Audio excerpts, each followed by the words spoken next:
বিষ্ণুপুর মেলাতে এসে প্রথমে কিনলাম মেয়ের জন্য একটা খেলনা। তারপর ওকে শান্ত করে চলে এলাম এই দোকানটাতে।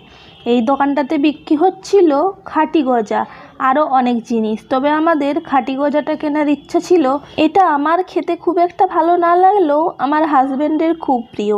তারপর আমরা চলে এলাম এই দোকানটাতে। এই দোকানটাতে এই যে মরা মরা গাছগুলো দেখছো, এগুলো নাকি জলে ডুবিয়ে রাখলেই জ্যান্ত হয়ে যায়। তারপর আমার মেয়ে কিনলো এই যে এই বলগুলো। এগুলো আমাদের ছোটোবেলাতেও আমরা খেলেছি। এগুলো ছিল ম্যাজিক বল। এগুলোও সেম, জলে এক রাত ভিজিয়ে রাখলেই সকালবেলায় বড় বড় মার্বেলের মতো সাইজ হয়ে যায়। তারপর আমরা চলে এলাম এই দোকানগুলোতে।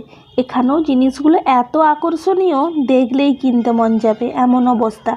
আর জিনিসগুলোর দামও কিন্তু ভালো। জিনিসগুলো দেখার পর আমরা চলে এলাম এই যে পাপোসের দোকানে।